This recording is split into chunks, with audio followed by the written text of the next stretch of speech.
Assalamualaikum warahmatullahi wabarakatuh. Selamat pagi, salam sejahtera bagi kita semua. Dengan rahmat Allah Subhanahu wa Ta'ala, semoga kita senantiasa dalam keadaan sehat walafiat. Sebelum kita lanjutkan, izinkan saya memperkenalkan diri. Nama saya Sri Sodatul Lafifah. Anak-anak boleh memanggil saya Bu Afi. Ibu nanti akan mengajar mata pelajaran bahasa Inggris pada kelas 7 dan kelas 9. Oh ya anak-anak, sebelum kita lanjutkan, tidak lupa Ibu ucapkan selamat kepada anak-anak bahwa sekarang ini anak-anak telah menjadi murid dari SMP Negeri 1 Borobudur. Selamat datang. Selamat bergabung dengan keluarga besar SMP Negeri 1 Borobudur. Semoga kelak kalian akan menjadi anak yang lebih baik, menunjukkan perubahan sikap setelah belajar di SMP Negeri 1 Borobudur. Selamat belajar, semoga ilmu kita barokah.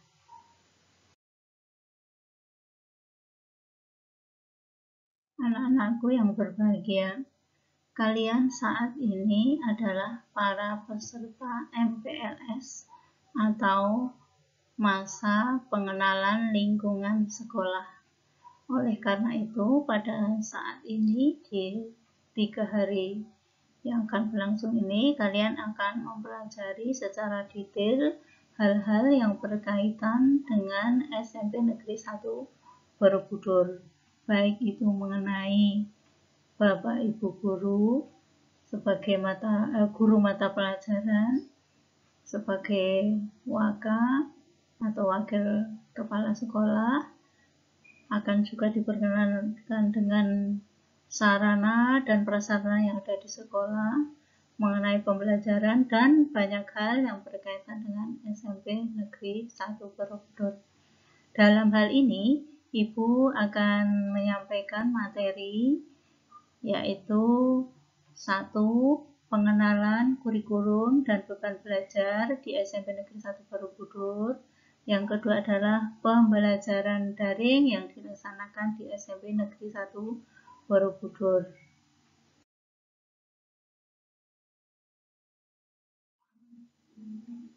Anak-anak, perhatikanlah materi yang akan Ibu sampaikan berikut dengan seksama, karena nanti pada akhir pembelajaran Ibu akan memberikan soal-soal untuk menguji kemampuan kalian dalam menangkap materi yang Ibu sampaikan. Baiklah, mari kita pelajari anak-anak pengenalan kurikulum dan beban belajar di SMP kita tercinta, yaitu SMP Negeri 1 Borobudur. Tujuan kurikulum 2013 yaitu untuk mempersiapkan manusia Indonesia agar memiliki kemampuan hidup sebagai pribadi dan warga negara yang beriman, produktif, kreatif, dan efektif, serta mampu berkontribusi pada kehidupan masyarakat, berbangsa, dan bernegara, serta mampu berkontribusi dalam peradaban dunia. Berikutnya, kita perlu perhatikan juga pola pembelajaran pada kurikulum 2013 yang sangat berbeda dengan pola pembelajaran pada kurikulum sebelumnya. Pola pembelajaran dalam kurikulum 2013 adalah pola pembelajaran yang berpusat pada peserta didik. Jadi, anak-anak itu menjadi pusat dalam pembelajaran kurikulum 2013 ini. Kemudian, interaktif antara guru serta peserta didik dan antar peserta didik itu sendiri. Pembelajaran berbasis aneka sumber. Belajar berkelompok ini selalu dilaksanakan dalam kurikulum 2013, itu ciri khasnya adalah belajar berkelompok. Kemudian pembelajaran aktif dan kritis. Apabila anak-anak memiliki pendapat, maka silakan aktif untuk menyampaikan pendapatnya. Kemudian pembelajaran berbasis multimedia, menggunakan berbagai media. Jadi silakan anak-anak aktif dalam mempelajari media asal digunakan dengan benar. Kemudian pembelajaran bersifat aplikatif atau bersifat penerapan. Pembelajaran bisa berlangsung di mana saja, di rumah, di sekolah, di masyarakat sekitar kita. Pembelajaran dengan meningkatkan penggunaan TIK atau teknologi informasi dan komunikasi dilakukan secara luring, yaitu di luar jaringan internet ataupun secara daring, yaitu dalam jaringan internet.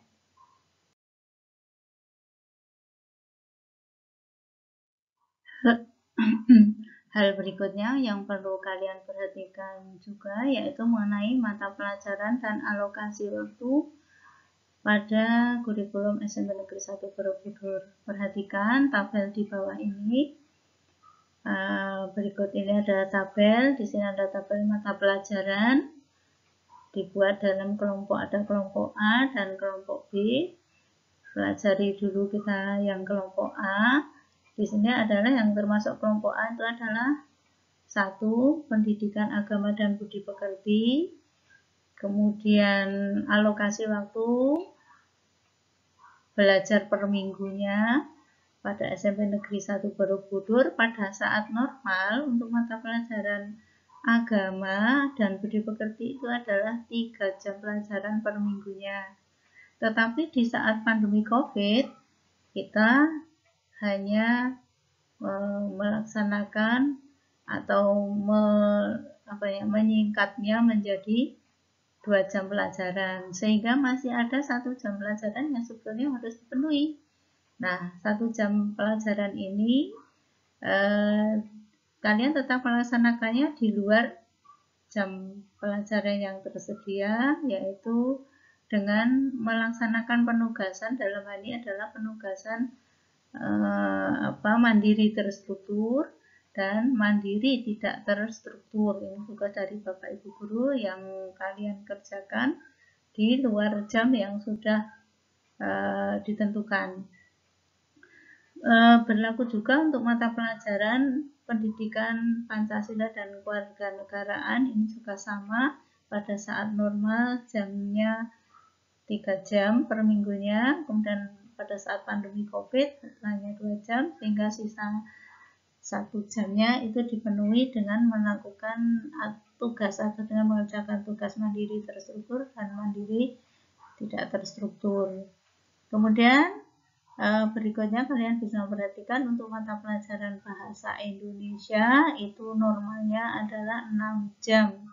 Pada saat pandemi COVID ini hanya tersedia waktu selama 3 jam. Kemudian masih ada 3 jam pelajaran per minggu yang harus dipenuhi. Ini juga sama, dilakukan dengan mengerjakan tugas mandiri terstruktur dan mandiri tidak terstruktur. Oh ya, yang perlu kalian perhatikan juga pada saat normal ini 1 jam pelajarannya selama 45 menit. 40 menit 1 jam pelajaran. 1 jam pelajaran waktunya adalah 40 menit. Sedangkan pada saat pandemi COVID ini 1 jam pelajarannya hanya selama 30 menit. Gitu ya. Jadi mohon diperhatikan, saya ulangi lagi. Pembagian jamnya atau durasi jamnya pada saat pandemi COVID ini 1 jamnya sama dengan 30 menit, sedangkan pada saat normal 1 jamnya sama dengan 40 menit. Bisa kalian perhatikan sesuai tabel berikut untuk pengetahuan alam. Untuk ilmu pengetahuan alam itu jam normalnya adalah 5 jam per minggu, sedangkan pada saat pandemi COVID sebanyak 3 jam. Oke, baiklah, perhatikan juga Nanti tabel berikut ini sama, cuma ini adalah untuk kelompok B. Untuk mata pelajaran kelompok B itu adalah mata pelajaran seni budaya, pendidikan jasmani, olahraga dan kesehatan, prakarya dan bahasa Jawa. Nah, ini kalian juga bisa memperhatikan, ini pada saat normal untuk seni budaya itu 3 jam, untuk pandemi COVID hanya 2 jam, kemudian olahraga atau pendidikan jasmani ini 3 jam, pada saat pandemi COVID 2 jam, sedangkan untuk prakarya dan bahasa Jawa itu sama antara saat normal dan saat pandemi COVID sama-sama 2 jam. Tentu saja perbedaannya hanya pada durasinya. Durasi waktunya 1 jam pada saat normal itu sama dengan 40 menit, sedangkan pada saat pandemi COVID selama 30 menit. Nah, kemudian apabila kita jumlah totalnya pada saat normal itu sebanyak 40 jam per minggunya, sedangkan pada saat pandemi COVID hanya 25 jam per minggu. Sehingga ini kalau dikalkulasi pada saat ada 15 jam pembelajaran yang tidak bisa diselesaikan atau tidak bisa dipenuhi saat pembelajaran secara daring karena waktunya yang terbatas. Oleh karena itu 15 jam yang terbagi dalam berbagai mata pelajaran yang tadi sudah disebutkan di atas itu nanti dipenuhi dengan melaksanakan tugas atau mengerjakan tugas dari Bapak Ibu guru yang berupa tugas mandiri terstruktur dan mandiri tidak terstruktur.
Kita lanjutkan pada beban belajar.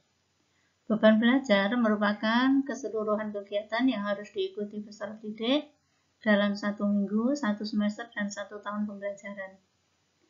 Beban belajar di SMP Negeri 1 Borobudur dinyatakan dalam jam pembelajaran per minggu. Beban belajar 1 minggu kelas 7, 8, dan 9 adalah 40 jam pembelajaran. Durasi setiap 1 jam pembelajarannya adalah 40 menit. Saya ingatkan kembali, itu adalah beban belajar pada saat normal. Sedangkan beban belajar pada saat pandemi COVID, beban belajar 1 minggu kelas 7, kelas 8, kelas 9 adalah 25 jam pembelajaran. Durasi setiap 1 jam pembelajarannya adalah 30 menit. Baik, apakah anak-anak sudah Bisa memahaminya? Kalau belum, saya ulangi lagi. Ibu ulang lagi bahwa beban belajar 1 minggu kelas 7, kelas 8, kelas 9 pada saat pandemi COVID adalah 25 jam pembelajaran dengan durasi setiap 1 jamnya adalah 30 menit. Kemudian, beban belajar di kelas 7, kelas 8, dan kelas 9 1 semester paling sedikit 18 minggu dan paling banyak 20 minggu.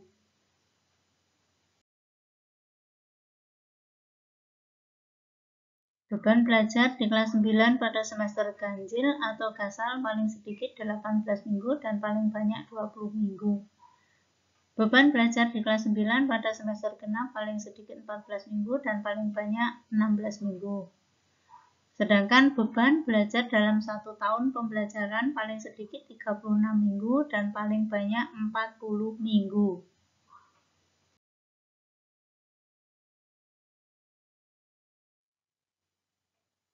Anak-anak, mari kita lanjutkan pada materi yang kedua, yaitu pembelajaran daring.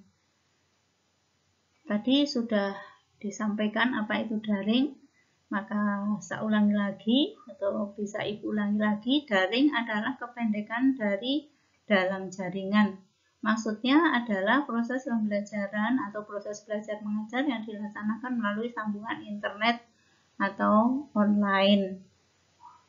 Proses pembelajaran yang dilakukan di SMP Negeri 1 Borobudur pada tahun pelajaran 2021-2022 adalah secara daring dan juga secara luring.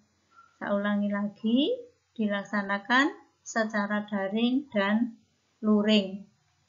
Proses pembelajaran luring adalah di luar jaringan. Jadi, tanpa jaringan internet. Saya ulangi lagi, proses pembelajaran luring dilaksanakan dengan mempelajari buku paket, modul, buku penunjang lainnya, atau bisa belajar dari alam dan lingkungan yang ada di sekitar kita. Belajar dari peristiwa yang terjadi di sekitar peserta didik itu juga merupakan proses belajar mengajar, namun dilaksanakan secara luring.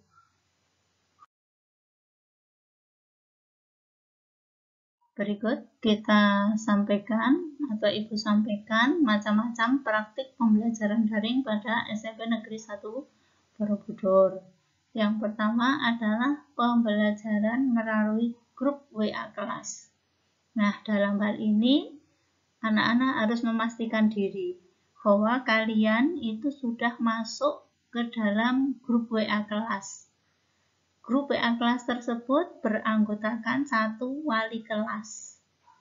Nah, wali kelas di sini sebagai admin dan sebagai pengatur utama lalu lintas komunikasi dan informasi di kelas tersebut. Jadi, wali kelas itu sangat penting yang akan mengendalikan kelas, mengabsensi kalian, memperhatikan tingkah laku kalian sebagai anak didik di dalam kelas tersebut. Kemudian anggota berikutnya adalah guru mapel atau guru mata pelajaran. Semua guru mata pelajaran yang mengajar di kelas tersebut akan masuk menjadi anggota di dalam grup WA kelas tersebut.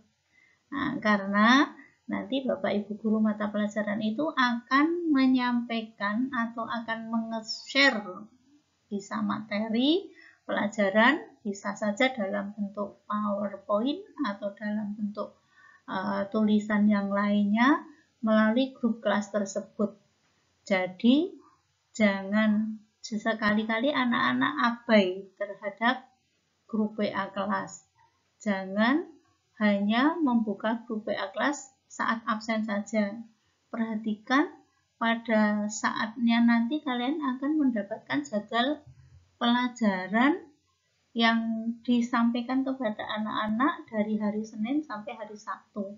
Dari hari Senin sampai hari Sabtu pada jam tertentu atau selama ini dimulai dari jam 8 sampai jam 12 itu anak-anak itu harus online, harus selalu berada di tempat atau selalu memperhatikan grup WA kelas itu, karena tugas dari Bapak Ibu guru itu akan disampaikan di situ pada saat jam-jam tersebut, gitu ya. Kemudian anggota yang lain selain guru mapel adalah guru BK atau guru bimbingan dan konseling.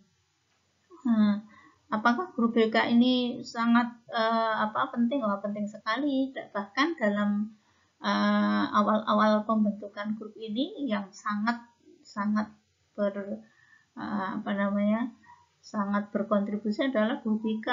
Ya, awal-awalnya itu untuk menentukan kelas kalian, membagi kalian dalam kelas A, B, C, D itu adalah lebih dikerjakan oleh Bapak Ibu guru BK. Kemudian nanti apabila terlihat gejala perbuatan salah atau anak-anak melakukan suatu kesalahan atau melakukan sesuatu yang membutuhkan perhatian khusus, nanti guru BK ini akan sangat memperhatikan ini.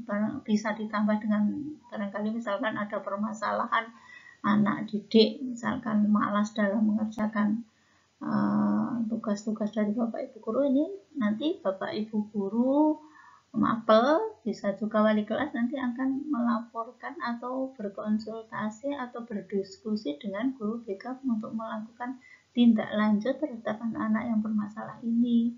Jadi selama ini guru BK bersama wali kelas itu kalau ada anak yang bermasalah itu kemudian akan mengunjungi atau hadir di rumah-rumah kalian, sowan ke orang tua untuk menanyakan atau untuk konfirmasi apa yang terjadi dengan kalian, gitu ya. Kemudian anggota yang berikutnya tentu saja adalah peserta didik ya. Kalian itu di dalam satu kelas terdiri dari 32 siswa, rata-rata itu ada 32 peserta didik.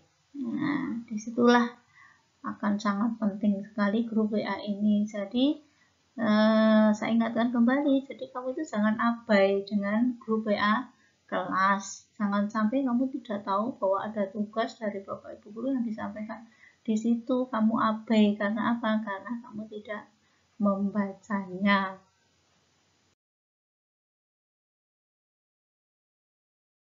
Kemudian yang kedua yaitu praktik pembelajaran daring yang menggunakan Google Classroom atau Google Drive.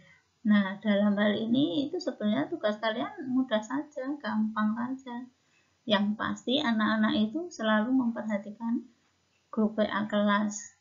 Nanti Bapak Ibu guru yang akan mengajar ataupun memberikan soal-soal latihan atau ulangan harian menggunakan Google Classroom atau Google Drive itu pasti akan mengirimkan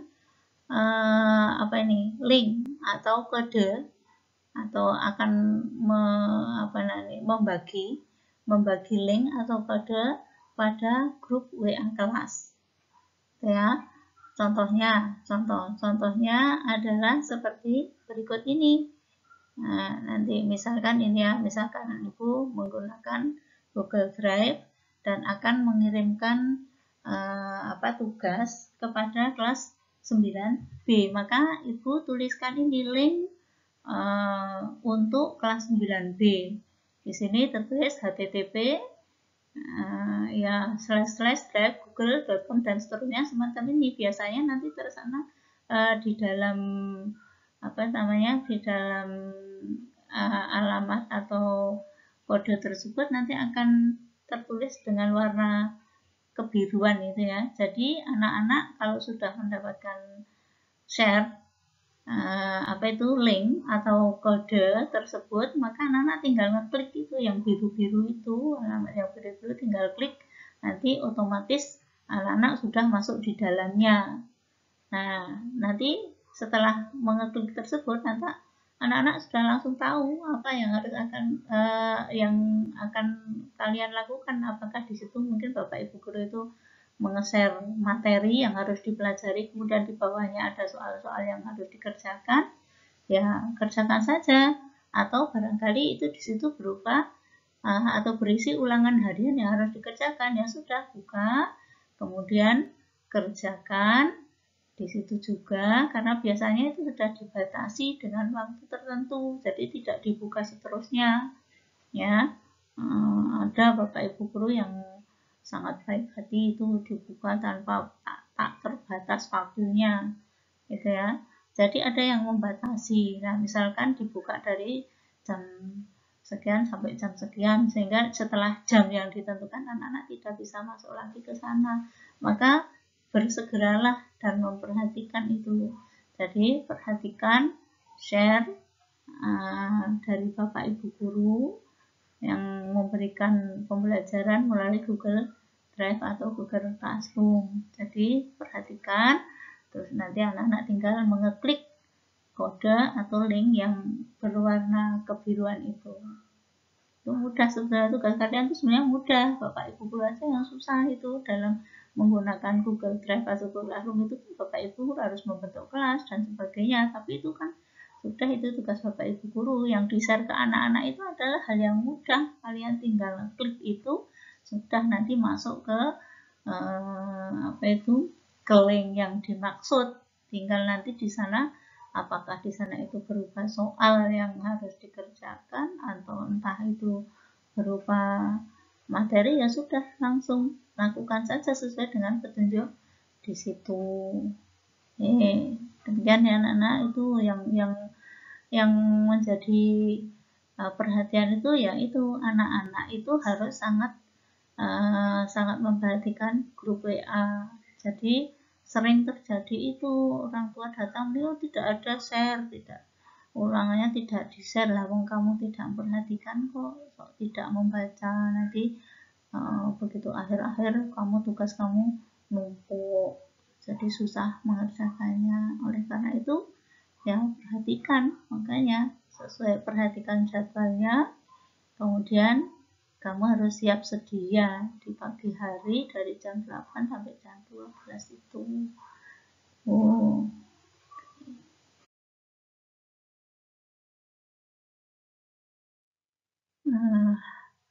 Praktek pembelajaran daring yang ketiga yaitu pembelajaran dengan menggunakan Zoom Meeting. Ya, apabila kalian mengikuti Zoom Meeting ini, ya pastikan kalian memiliki aplikasi Zoom seperti yang tergambar di anak panah itu, yang dalam hal ini biasanya seperti gambar untuk merekam video itu, ya. Nah, itu yang ada anak panah berwarna biru itu. Nah, pastikan kalian memiliki aplikasi ini. Ya, cara mendapatkan aplikasi ini ya seperti biasa. Kalian unduh melalui aplikasi Play Store atau App Store, lalu kalian klik, kemudian kalian install aplikasi Zoom.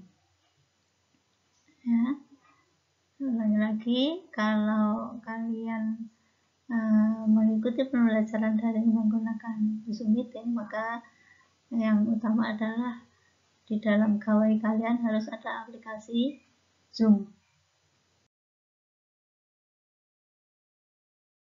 Setelah kalian mendapatkan aplikasi Zoom, kemudian kalian ingin mengikuti Zoom Meeting, maka klik simbol Zoom Meeting, nanti akan muncul gambar semacam ini.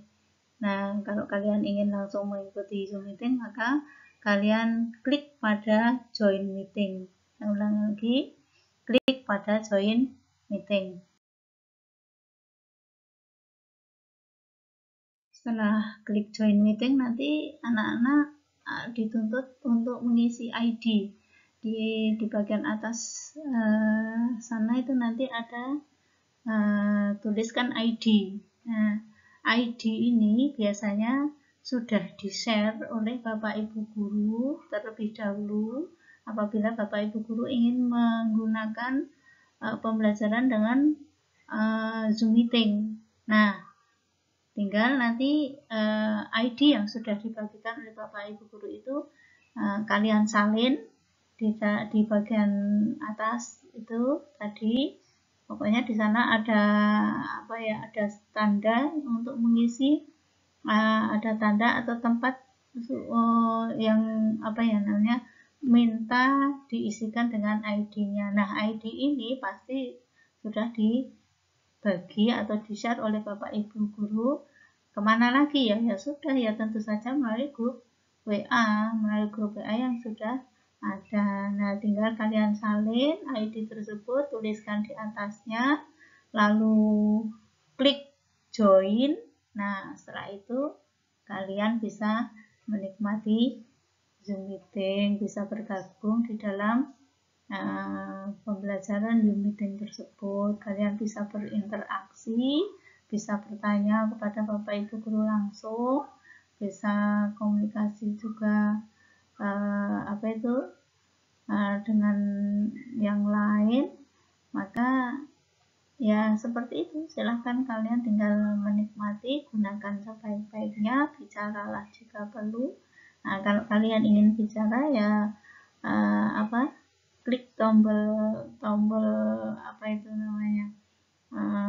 mic gitu ya. Pada mic itu tanda mic yang tanda silang pada mic itu dihilangkan. Nah, terus kalian bisa bicara, bisa didengar oleh Bapak Ibu guru yang menggunakan aplikasi Zoom tersebut. Teman-teman yang lain yang bergabung di dalam aplikasi itu juga bisa mendengar, ya, bisa kalian berinteraksi dengan teman-teman kalian juga. Nah, saya kira ya demikian itu pembelajaran daring yang sudah Ibu sampaikan. Ada 3 hal yang biasanya atau yang sering dipraktekkan di SMP kita tercinta, yaitu pembelajarannya. Itu yang paling sangat penting itu adalah memang WA itu, karena di WA itu nanti Bapak Ibu guru akan share linknya, akan share ID apabila mau menggunakan Zoom meeting. Maka kalian harus selalu memperhatikan grup WA kalian. Demikian tadi Ibu sudah menyampaikan pembelajaran daring, mudah-mudahan bisa dipahami oleh anak-anak. Dan apabila nanti anak-anak ingin bertanya, bisa ditanyakan nanti kemudian di hari lain. Semoga bermanfaat. Mudah-mudahan anak-anak bisa mengikuti, menjadi siswa yang baik, tergabung dalam keluarga besar SMP Negeri 1 Borobudur, menjadi siswa yang baik, rajin dalam belajar, sopan dalam bertingkah laku dan bertutur kata, kemudian menghormati. Jangan lupa ya, untuk mendapatkan ilmu yang barokah itu adalah selalu menghormati orang tua dan Bapak Ibu guru. Jadi jangan abaikan ilmu yang barokah itu. Ya, ilmu barokah itu antara anak yang pintar tapi ilmunya tidak barokah dengan anak yang ilmunya barokah, pasti sangat berbeda. Oleh karena itu, marilah Ibu mengajak kalian untuk tekun dalam belajar, serius, memperhatikan pelajaran, menghormati orang tua, menghormati Bapak Ibu guru. Niatkan belajar kalian ya dengan ibadah, semoga mendapatkan pahala dari Allah Subhanahu wa taala, mendapatkan ilmu yang barokah. Demikian yang Ibu sampaikan, mudah-mudahan bermanfaat. Ibu akhiri, sebelum tutup dengan salam, maka nanti kalian akan Ibu berikan soal-soal terkait apa yang sudah Ibu sampaikan di atas. Baiklah anak-anak, kurang dan lebihnya Ibu mohon maaf yang sebesar-besarnya. Saya akhiri, wabillahi taufiq wal hidayah. Wassalamualaikum warahmatullahi wabarakatuh.